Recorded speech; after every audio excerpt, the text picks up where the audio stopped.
I'm going to jump into the message today. We are in this grouping of messages that we call second chances. And we're talking about how God has a way of presenting us with new opportunities. And sometimes the opportunity to go back to a place where we failed or go back to an opportunity where we failed. And he's a God of second chances. And it's a beautiful thing about God. He's a redeemer, and he opens up doors and he lets us go again. And yet we have to go about the second chance differently than we did the first chance. If you go into the same place the same way, you'll probably get the same result. And so before you seize the new opportunity that God is presenting in front of you, it is in your best interest to stop and to do some analysis, to learn a little bit about yourself, to learn what's the game plan going to be this time around when I go into my second marriage, or possibly even your third marriage, or you're going to try the entrepreneurial thing again. You're going to go into a new business, a new job, a new season. We want to go in the right way, because the reality is, just because you know better doesn't mean you'll do better. And just because you have a few scars doesn't mean you're that much wiser. We have to stare our failure in the face, and we have to study it a little bit and to learn so that we go in with a new plan. And so that's what we've been working on. I'm going to talk to you a little bit about that today. I think give you something helpful. You know, what you're going to have to do today is you're going to have to live in the tension, in the middle of the tension between two strong desires and needs that you have. The first need that you have is you have the need to be loved exactly as you are. Just fine. We all have that. We all want to be unconditionally loved by some. You know everybody's not going to unconditionally love you. But some people need to. You need to know that there are certain relationships that are so safe that you can not be perfect, and you can mess up and they're still going to be with you. How many of you know you need some ride or die people in your life? I mean, you need somebody that if you go to prison, they're going to go with you. All right? You need somebody that at least come visit you. Like, you need to know you got some people that love you unconditionally. It's one of the appealing things about, at least theoretically, about marriage, that you'd have somebody that would say, till death do us part, I'll never leave you. I'll be with you for the rest of your life. Just that commitment to just love you at that base level, whether you're perfect or not. It's one of the really cool things about God. You know, the Bible says that God demonstrated his love toward us, and that while we were sinners, he died for us. He didn't wait till he got all cleaned up, smelling right, acting right. He came and died for you. Jesus died for you when you didn't deserve it. It's that unconditional love. So we all want to be loved that way. But then we have this other desire. The other desire is to improve ourselves. You know, you want to get better. I want to get better, don't you? Don't you want to get better? Don't you want to look back next year and look back and go, man, I got better this year? I go back and I'll actually I'll watch or listen to messages from a year ago or 2 years ago, because I want to see my improvement. I want to see if I've improved or not. I study myself. I analyze what I'm doing, not just in terms of public communication, but also my leadership. And I want to become a better dad. I want to be a better husband. I want to get better at everything. I think if you leave and you come back 3 years from now and I'm still saying the same stuff and I hadn't improved at all, that's not a win for me. I want to get better. Which means I've got to be willing to take feedback like a grown man. I got to be willing to listen to coaches in my life. I've got to open myself up to criticism. And every time I get criticized, I can't shrink up and fall apart. I got to actually see it as a gift that somebody gave me. I got to take time to study what I'm doing. I got to create self-awareness. Self-aware without being self-absorbed. I got to learn. I want to improve, constantly scrutinizing, constantly being willing to challenge myself, stretch myself. If I'm going to grow, healthy things grow. Growing things change. That means I've got to embrace change, and I got to improve. So listen, I know you want to be loved exactly as you are, and the good news is today you are loved that way, ultimately by God. First and foremost, if nobody else did, you have that.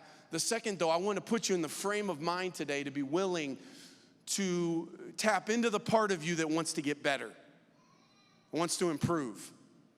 And to be willing to take a long, honest look at yourself, and to let this word that I'm going to share with you sort of examine you a little bit. Maybe draw something out of you that you go, you know, if I'm being totally honest, I need to get better there. I need to get better. We're looking at this character by the name of Moses. Moses was born into a really hostile environment. He was a Hebrew Israelite man born into slavery. He was born in Egypt in a time that Egypt owned the Jews. They owned the Israelites. And the Israelites were reproducing at a rapid rate to where the leader of Egypt, Pharaoh, looked and said, wait a second, we got to do something about this. They're going to eventually outnumber us, and then we're going to have a fight on our hands. And so he issued a decree that all Hebrew boys would be thrown into the Nile and killed for a season of time. That's what Moses was born into. Because his mom was clever and she was a fighter, she came up with a plan and found a way to save his life. And she put him in a basket and lined it with tar so that it would be waterproof, and put it in the Nile, and he survived. And not only did he survive, he ended up sort of in the ultimate situation. He was found by Pharaoh's daughter, and she adopted him, knew he was Hebrew, but felt compassion for him, and he was raised now in Pharaoh's home. Well, here's what happened. Something unique, something very unique happened. Even though Moses sort of had this stroke of good luck, right? Should have been dead, ends up in Pharaoh's home, adopted by his daughter. He learned in his environment pretty quickly that he was different than everybody else. He was different. I mean, imagine, okay, when we think of Moses and how he ended up in Pharaoh's home, we think of all the benefits, which is that he didn't die and that he ended up in a prosperous, affluent environment. What we don't tend to think about is what it would have been like to be the only Hebrew in a house full of Egyptians. To be the only Hebrew in all your environment. Everybody's a different skin color than you. Everybody's a different culture than you. You know for sure that you're different than everybody else. You're aware of that on a daily basis. You know you've been adopted. You know that you're tolerated and accepted, but you're not sure if you're celebrated. You're not sure if they're really glad you're here, if you're truly embraced as a brother, or just am I the adopted one? You always feel a bit like an outsider. And if you've ever been in an environment like that, you know that you sort of learn how to be lonely. You sort of learn how to isolate. It's a little bit of me against the world type of mentality. And that's the environment that Moses grew up in, knowing he was different, not quite sure what to do with that. Now, look what happens in Exodus 2, verse 11. It says, many years later, okay, so as he grows up, when Moses had grown up, he went out to visit. Look at this. He went out to visit his own people. He had this desire that any of us would have if you were different than everyone in your environment. I want to know my origin. I want to meet my people. I want to see people that are the same color as me. I want to know where I come from. I want to see my own culture in action. And it says that he went out to visit his own people, the Hebrews, and he saw how hard they were forced to work. So as an adult, he now became aware of the oppression of his people. It says during his visit, he saw an Egyptian beating one of his fellow Hebrews. And after looking in all directions to make sure no one was watching, Moses killed the Egyptian and hid his body in the sand. So as an adult, he looks and goes, wait a second. So I've never fully fit in. If I hadn't had the miracle of being rescued in the Nile, that probably would have been me over there being beaten. And because of the fact that he worked in isolation, he took matters into his own hands in isolation, and he lashed out in his anger, and he commits murder. So now he's on the run for his life. He's a fugitive. Goes and hides in the desert of Midian, goes into concealing his identity, and for 40 years, he's a shepherd in Midian. 40 years. After 40 years, God shows up to him, speaks to him through a burning bush, and in essence says to him, Moses, you know that thing you were really ticked off about back in chapter 2? The oppression? Remember that thing you killed for? Not only is that problem still there, it's gotten worse. And I'm upset about it, and I know you're upset about it, so you're gonna go back to Egypt, but you're gonna go different. You're gonna go different this time. And God says, this time, Moses, by the way, I'm going with you. When you murdered the Egyptian, you did it on your own. You did it on your own. That was you against the world. This time it's gonna be me and you. Let's go together. By the way, the 40 years that you think you wasted in the wilderness, you didn't waste. You were herding. You learned how to herd sheep. Now you're going to go herd a nation, 1 million people. You got really good at it. 40 years of practice. And then we looked last week. God says, not only am I going to go with you, I'm going to send Aaron with you. I'm going to send your brother. And he's going to go. So you're going to have me with you this time, and you're going to have your brother with you this time. And we're going to go together. Now, last week we looked at the 4 qualities of the right second chance partner. We want you to know an Aaron when you see one. So we looked at the story from Aaron's perspective and how you'll notice the right people that God brings in your life. Today, what I want to do is I want to shift the mirror back to you so that you look at yourself, because you got to make a few changes yourself. Otherwise, when God sends an Aaron in your life, if you interact and react to Aaron in the same way that you've learned to do over your lifetime, you might push him away. Because you've spent your life being isolated. You've spent your life me against the world. You've spent your life knowing how to do it by yourself. And for 2 chapters, you've been spending time telling God, I don't like to talk. I'm not good with words. And God said, well, that's cool. I'm going to bring a complementary person in your life, a skill set. But if you don't learn how to interact better with Aaron, you're going to ruin that opportunity. You're going to push Aaron away. So something has to change in you. Friend, would you get in a frame of mind right now to let the Lord speak to you about what you need to do different so you don't push Aaron away when he brings the right person into your life? All right? Here's what we're going to do. 3 things that you need to learn. 3 things. 3 ways that you're going to become a better second chance partner. Here we go. Number 1 is this. Become a better communicator. Become a better communicator. All right, now I want to take you to Exodus 4, and we're gonna backtrack a hair to the verse we looked at last week, the text that we looked at last week, and when God brought Aaron into Moses' life. Look what it says here, verse 13. Moses pleaded, Lord, please send anyone else. I don't want to go. Verse 14, the Lord became angry with Moses. All right, he said, what about your brother Aaron the Levite? Okay, remember this? We looked at it last week. What about Aaron the Levite? I know he speaks well. He's competent where you're not. He speaks well. And look, he's on his way to meet you now. He's available. And he'll be delighted to see you. You have chemistry. Now look at verse 15. Talk to him.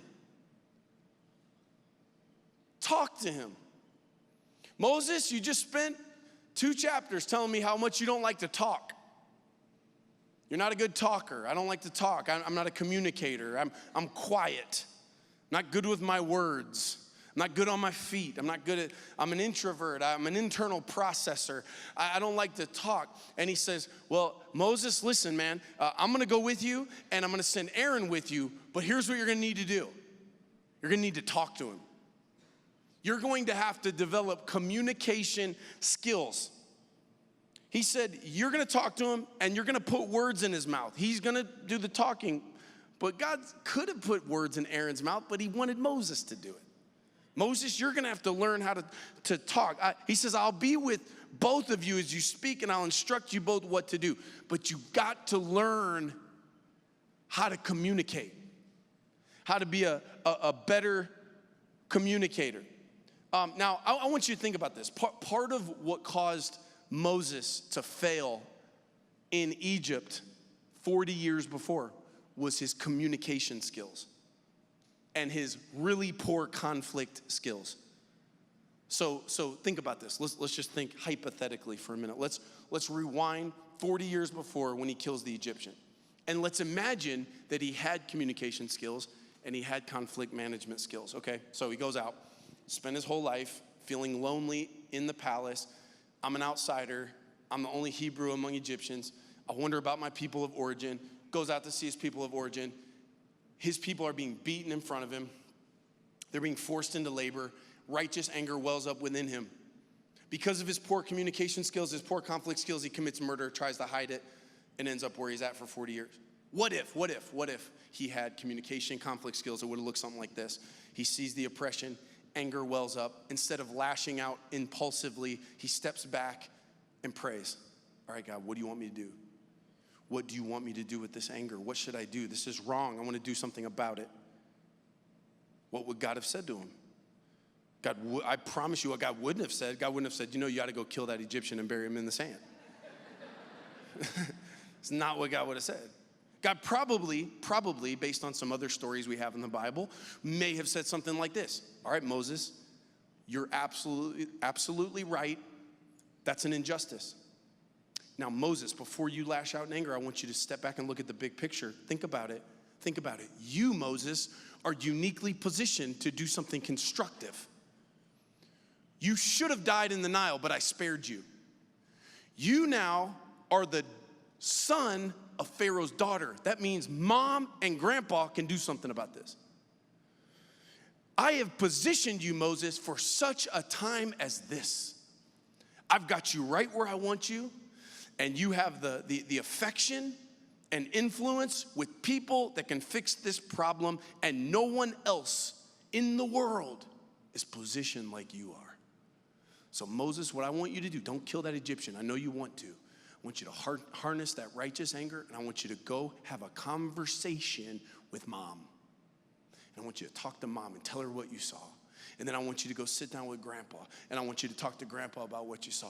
And I want you to ignite a movement. I want you to lead a positive revolution. I want you to have a dream. I want you to see how things can be differently. And because I put you there, that's maybe why I caused you to not drown in the Nile, because I wanted you to be close to Pharaoh, because I wanted to deal with this injustice. So don't go blow off steam and cost yourself and all your people 40 years of heartache. But he didn't have communication skills, and he didn't know how to do healthy conflict, so he goes and kills an Egyptian. And so God is saying here, when he says, go talk to Aaron, what he's saying is, Moses, no more excuses about you don't like to talk. You need to go develop, because if you don't develop communication and conflict skills, we're going to go back for a second chance, and you're going to do the same thing again. Because you still don't like to talk to people, and you still don't know what to do with your frustration and your anger. Talk to him. So you got to develop as a communicator. You got to become a better communicator. Where can you communicate better? Where do you need to grow as a communicator? How do you have to learn to communicate in ways that your husband can understand you, that your wife can understand you, that your coworkers can understand you? Because if you have a pattern of broken relationships and a pattern of mismanaged conflict and a pattern of people not understanding your communication and all this stuff, you got to go fix it. You got to be proactive. I'm going to become a better communicator. Where are your liabilities? Where do you need to grow? Is it that you avoid conflict? You just avoid it like the plague. You hate conflict, so you just let it fester, and it builds up, and there's pus and everything, and it just explodes out and creates all this messed up relationship. And so you have a pattern in your life of avoiding it. Maybe you get defensive. You get defensive. Maybe you're just too much of a fighter. You always have to be right. You turn everything into an argument. Maybe you're not a good listener. You don't know how to listen. You take and chop people's words up, and you can't handle the truth, and you just want to go. Maybe you're a blamer. It's just so much. It feels better to you. It's more palatable to you for you to just be able to point fingers at everybody else's flaws, and you're able to argue your way out of it, but yet there's no progress that's made. And so just have all these people in your wake. Where do you need to improve? Where do you need to improve as a communicator? Okay, you think about in relationships, there's going to be conflict. You're going to have the fight or flight depending on who you are. Maybe you're the kind of person that you're a flight person, and so you have to be willing to initiate. Again, these are communication skills. Yeah, but I don't like to talk. Skills. Skill development. I can learn how to approach someone in a way that we can have a conversation, whether I'm articulate or not articulate, whether I'm verbal or nonverbal. I can find a way to learn how to communicate with somebody, because if God sends you back to Egypt and you still don't know how to communicate and you still don't know how to have healthy conflict, then you're going to just have 2.0 mistake. And you know what you're going to do? You're going to push Aaron away. You're going to push the right people away. So God says, I'm going to go, this time, Moses, I'm going to go with you, and I'm going to send Aaron with you, but you've got to talk to him. You got to learn how to communicate. I'll give you a couple quick pointers. One, if you tend to avoid conflict, initiate conversation earlier than you want to. And just go ahead and say, honestly, I'm the kind of person, I don't like conflict, but I really value you. And I know that what we're doing is important. So I just want to get this conversation going because something feels off. Does it feel off to you? Start with a question, but don't let it fester. Maybe you are a combative person and you're a fighter. And so you tend to just plunge into arguments and you tend to go in when your temper's hot, when your emotions are high. Maybe you need to just learn to take a few days or a couple weeks to cool off before you broach the topic or before you open up and say something that you wish you wouldn't have said. Maybe you say, I'm not good on my feet. I'm not very articulate. Well, take time to write out your thoughts. Take time to sit down and write it out so that you get it right and you can both refer to it. Or maybe you just need to grow in terms of researching how to communicate better. Spend some time, go read some articles, develop some of these skills. There are books that have been written on this, all kinds of things. But what we can't do, let me tell you what's not an option, is just to go, I'm not a good talker. I'm not a communicator. And then to allow yourself to stonewall or to just continue patterns of poor communication that just erodes and sabotages the mission that God's called you to. Become a better communicator. Number 2, become a better collaborator. Become a better collaborator. Verse 16, Exodus 4:16, he says, Aaron will be your spokesman to the people, and he will be your mouthpiece. And look at this, you will stand in the place of God for him, telling him what to say. Aaron will be your spokesman, and you will be his mouthpiece. And you'll stand in the place of God for him. Man. There's a lot of ways that relationship could have gone bad. Okay? God's saying, Moses, I'm going to talk to you. You're going to talk to Aaron. And Aaron's going to talk to the people. Anybody ever played the game Operator? I tell you something and you tell her and she tells him. And by the time it gets down, it's some convoluted sentence that you're like, what? I had nothing to do. Just how quickly that poor communication and we're working together and God's telling me and I'm telling you and you're telling the people. It could have gone bad that way. It could have gone bad. It could have gone bad a lot of ways. Like, for example, Moses is telling Aaron what to say. And Aaron is now standing in front of 1 million people speaking boldly. So 1 million people are looking at Aaron, not Moses. Aaron could have become full of himself. I'm the one that has the influence of the people. I'm the one that has the attention of the people. I'm the one with the following. I'm the one that they're responding to. I can say whatever I want. See, Aaron had to be humble enough to collaborate with Moses to be the mouthpiece. He had to humble himself to say, I'm going to listen to what he has to say, and I'm going to say that thing instead of what I feel like saying. I'm going to say what he's saying because he's hearing from God. And Moses had to trust Aaron, and he had to learn to communicate better with Aaron so that he could hear from God and give Aaron what God said. They got to work together.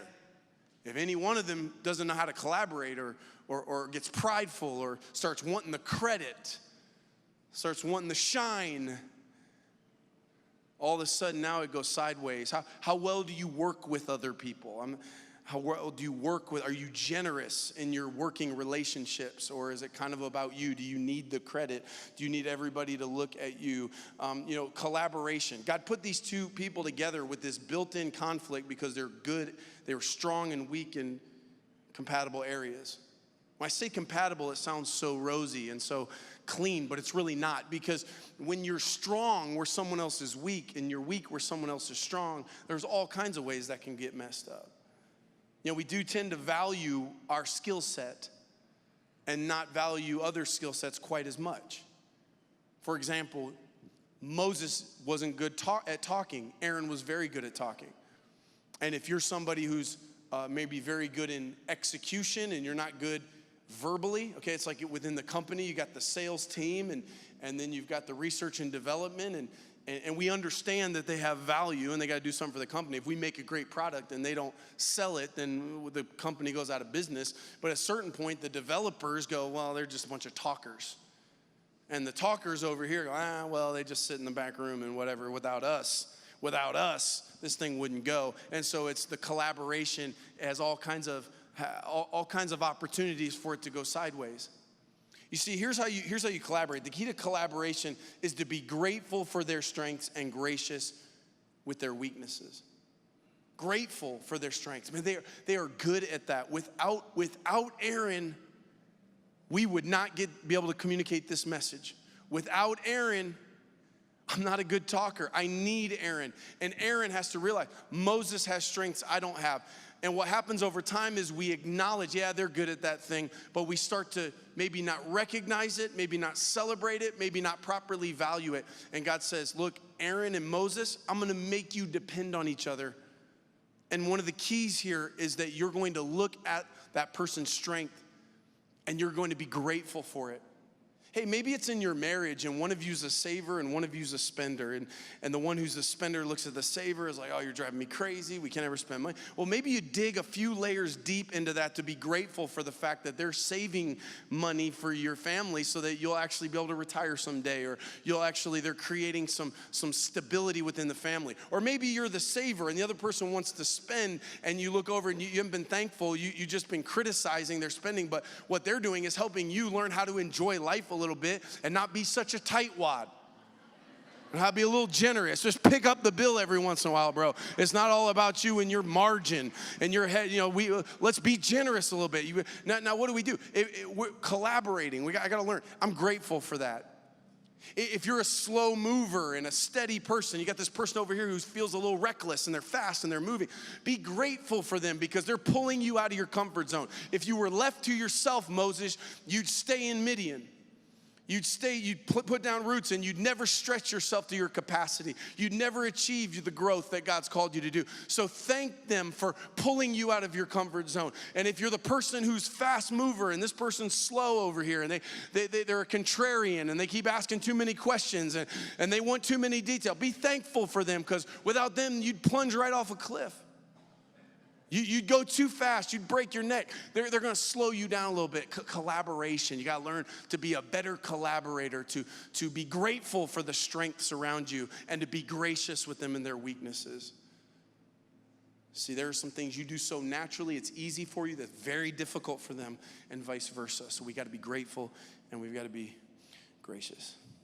And the last thing is this, is to become courageous. So we got to become a better communicator, become a better collaborator, and become courageous. Notice I said become courageous. To become courageous.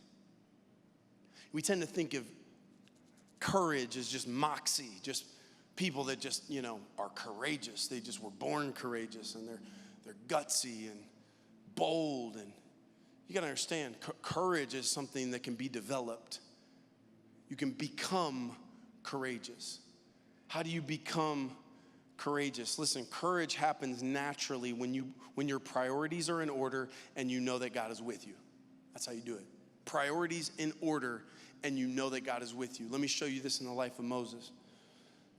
Moses was lacking courage. I don't want to go back to Egypt. I'm wanted in Egypt. I've got warrants in Egypt. I don't want to be in Egypt. I killed somebody in Egypt. People want to kill me in Egypt. I want to go back there. I don't want to go be reminded of my failure. I didn't fail in Midian. I want to be in Midian where I didn't fail. I don't want to go back to Egypt. And I'm not very good at talking, and I'm just not the guy. God send anyone else. He was struggling for courage. God presented this second chance, and at some point, God says, look, I'm going to deal with all that. 1, you've learned how to herd. You're going to herd a nation. 2, I'm going to go with you this time. It's going to be us together. 3, I'm sending Aaron with you. And he's going to help you. 4, here's how you need to get better. Here's some self-awareness so you can work better with Aaron. Now you got to decide, with all of that, what are you going to do? You going to stay in Midian? Or are you going to go back to Egypt? You got to decide. I'm either going to be courageous and do it, or I'm not. And prioritizing is when I say, look, my top priority is I will obey the word of God. I will obey the will of God. When God opens the door and he brings the right people and he shows me what I need to see, I will go. It's dangerous ground. There are plenty of question marks. There's still some chaos. I still have my fair share of insecurities, but I'm going to say yes. I'm going to be obedient, and I'm going to head back to Egypt. You have to make the decision to take the step to go. And when you have your priorities in alignment, and your priority is, look, if I don't go to Egypt, the oppression continues. The bondage continues. The slavery continues. If I don't take the step, I disobey God. So he put God, obedience to God, number one. He put the mission of going back to deliver the people, number two. And now all my feelings and insecurities are down the list of priorities. These are my top two. So now I make decisions, courageous decisions. I'm going back. Now check this out. Exodus 4:18-20. So Moses went back home to Jethro, his father-in-law. Please let me return to my relatives in Egypt. Made the decision, I'm going back. Moses said, I don't even know if they're still alive. Go in peace, Jethro said. Verse 19, look at this. So verse 18, he says, I'm going back. Verse 19, before Moses left Midian, the Lord said to him, return to Egypt, for all those who wanted to kill you have died. Bro, why didn't you tell me that last chapter? That would have been a great opener in the burning bush. I mean, it would have been really helpful information to say, by the way, I'm calling you back to Egypt, and by the way, everybody who wants to kill you is dead. I'd have been like, okay, this is a different conversation. In my mind, I didn't know if they were still looking for me. I didn't know if they were waiting on me to kill me. I couldn't assess the risk of danger. I didn't know. Why did you wait till verse 19 of chapter 4 to tell me that everyone who wants to kill me is dead? God waited until verse 18 when he said, I'm going back. I'm going back. And God said, oh yeah, by the way, all the people that wanted to kill you are dead now. You see, we want to assess all the risk, and we want all the benefits of faith without having to have faith. And we want God to just open up all the doors before we have to knock and before we have to wait. We want him to erase all of our insecurity. God says, I'll tell you what, why don't you decide to go back, and then I'll start giving you some more information. Verse 20, so Moses took his wife and sons and put them on a donkey and headed back to the land of Egypt. And look at this, in his hand he carried the staff of God. Next week we're going to talk about the staff. Verse 20 says he carried the staff of God, and we're going to talk about the staff. We're going to talk about that what you need most might actually already be in your hand. And it's not just about what you have, but about what you do with it. Let's pray.